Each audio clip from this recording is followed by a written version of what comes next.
Yeah. It's Bump J, aka B Dot. I mean, we live with Mikey T, the movie star, Report Card Radio. You already know what it is.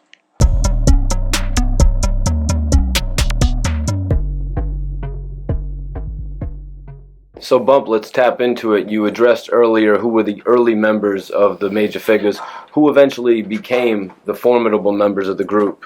All right, so it started with Gil, Wallow, El Dinero, and Wallow got locked up. When Wallow got locked up, that's when I started recording with Gil and El Dinero, and we wrote faster than El Dinero. Wallow got locked up. Wallow was actually credited for making up the name? Yeah, Wallow came up with everything. Wallow came up with major figures. He had the little. He had his. It was his dream. He was driving. You know what I mean? He had the vision. He was driving. How did it affect everything when he got locked up for, I think he got like 20 plus years? No, this is the first time he got locked up. So he got about like 10 years. And I wouldn't say it affected anything because he got locked up in the very, very beginning. Like no sooner than they recorded their first 2 songs, Wallow got locked up.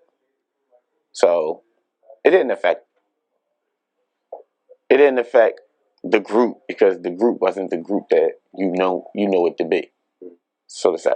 It actually helped because when Wallow went down, I stepped in, and then I knew Spade for a while, like before when he started rapping.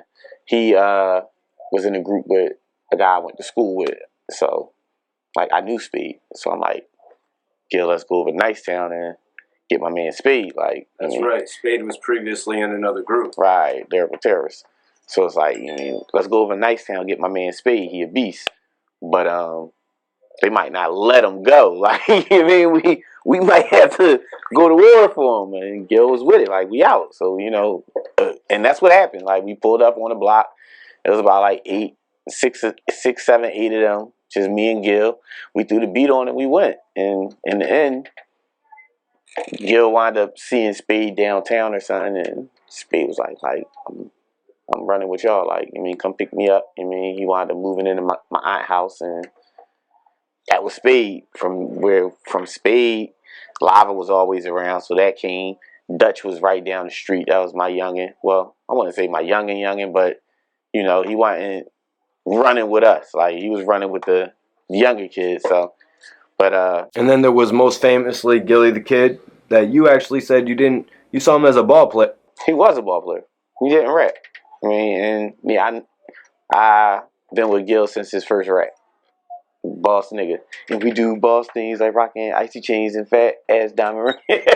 Gillie had some fly raps. Yeah, Gil was the shit. Gil was the shit. Gil was the shit. It was shocking. Because like I said, he was a ball player. So. But it was probably inevitable that he was going to get a solo deal. Did you think like that back then? No, because he was so new to it? No, because we wasn't on that. Yeah, like you said, you had left the group to be around a group of guys who were more like yourself. It was more, at that time, it was more like, let's go kill shit. You know what I mean? When shit, it actually blew up. And it was like, I don't even know the word, but. Was there really anything out there to kill? Because I remember no, that's before state property. Exactly. I'm talking about Big L. That's what really glued us. Big L. Big L diss Gil. Big L diss Gil. Big L diss Gil. Big L diss Gil. Gil went and did a freestyle.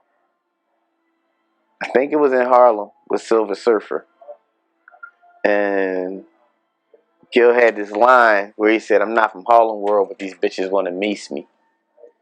And he had this flow. Y'all niggas like to stress them hoes and sweat them hoes and spend money to dress them hoes. I sex them hoes and send them home. And then Big L heard the joint and came back with Gil Flow. Y'all niggas something. It's like, yo, like, really? Like, but it was off that line. I'm not from Harlem World, but you bitches want to mace me. Big L came at Gil. He was like, oh yeah. And this was started, the mixtape. This is no one, like nobody ever made an actual mixtape. DJs made them, DJ Clue and all them. They made mixtapes, but no group mixtapes. No one ever did that. And it started because Big L dissed Gil, and we went to 2020, and we pulled out the beats. And it was like, yo, that's where they winning. Like, they got better beats than us. You know what I mean? We need beats like them. I went to Sam Goody at my lunchtime. I used to go to school in Center City, so I went to Sam Goody at my lunchtime, and I grabbed all the instrumentals. Can't Nobody Hold Me Down from Puff. Been Around the World. My Lady from D'Angelo. All the little popping instrumentals, and brought the instrumentals back. Like, we gonna rap on this shit. And we was rapping on instrumentals, other people beats. And Marcus Graham was like the mastermind of it, because we didn't know any better. Like I said, there was never a mixtape. Marcus Graham wound up taking all them joints. He used to record us all the time, and then the songs that we would do, he would like just put them on a tape so he could listen to them in his car. But he wound up passing it out, and the tape wound up being recorded from other people, and then it started something. And by that time, people was asking who these niggas like, and that's where it happened. That's where it started. It was like overnight, damn.